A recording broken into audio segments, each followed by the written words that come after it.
भगवान की प्रतिमा, भगवान विष्णु की मूर्ति या तस्वीर। वस्त्र, पीला आसन या पीला वस्त्र, भगवान को चढ़ाने के लिए। पूजा के लिए केले के पौधे की जड़ या उसकी तस्वीर। ध्यान दें, केले के फल का सेवन व्रती को नहीं करना चाहिए। भोग, प्रसाद चने की दाल, भीगी हुई, गुड़, पीले फूल, पीली मिठाई जैसे बेसन के लड्डू या बूंदी और हल्दी। अन्य सामग्री, घी का दीपक, धूप अगरबत्ती, जल से भरा कलश, गंगाजल। पूजा विधि। व्रत के दिन सुबह उठकर इन चरणों का पालन करें। प्रातः स्नान, सूर्योदय से पहले उठकर स्नान करें। स्नान के पानी में एक चुटकी हल्दी मिलाकर स्नान करना शुभ माना जाता है। स्नान के बाद पीले रंग के वस्त्र धारण करें। संकल्प, पूजा स्थल को साफ करें।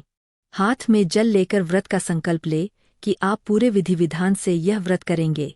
एक चौकी पर पीले रंग का वस्त्र बिछाए। भगवान विष्णु की मूर्ति या तस्वीर स्थापित करें। केले के पेड़ या उसकी जड़ को स्थापित करें। अगर घर में केले का पेड़ है तो उसकी पूजा करें। भगवान विष्णु और बृहस्पति देव को पीले फूल, चने की दाल, गुड़ और हल्दी अर्पित करें।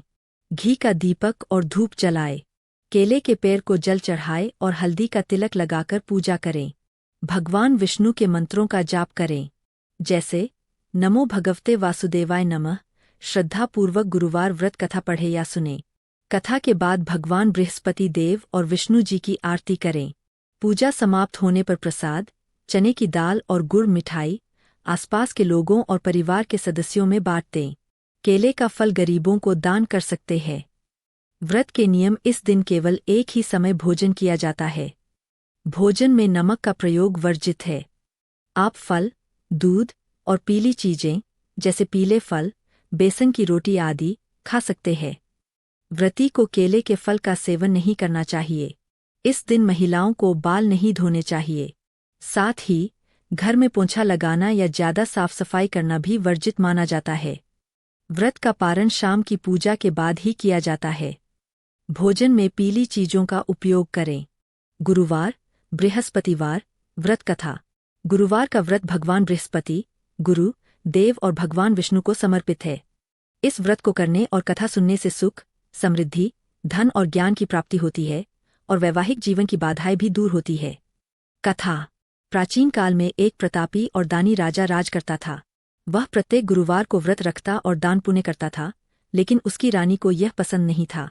वह न तो व्रत करती थी, न दान पुण्य में विश्वास रखती थी और राजा को भी मना करती थी। एक बार गुरु बृहस्पतिदेव साधु का रूप धारण कर राजा के द्वार पर भिक्षा मांगने आए। जब उन्होंने रानी से भिक्षा मांगी तो रानी ने कहा कि वह इस दान पुण्य से तंग आ गई है और उसने साधु से कोई ऐसा उपाय बताने को कहा जिससे उसका सारा धन नष्ट हो जाए और वह आराम से रह सके।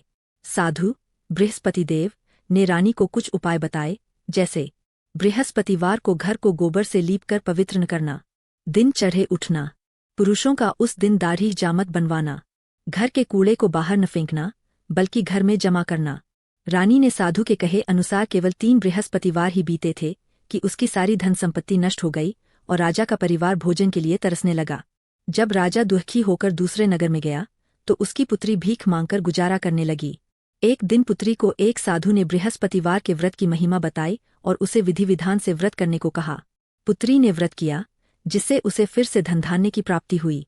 इधर राजा को भी जंगल में एक लकड़हारे ने बृहस्पतिवार व्रत की कथा सुनाई, जिसे सुनकर राजा ने भी व्रत किया और अंततः उसे उसका खोया हुआ राज्य और धन वापस मिल गया।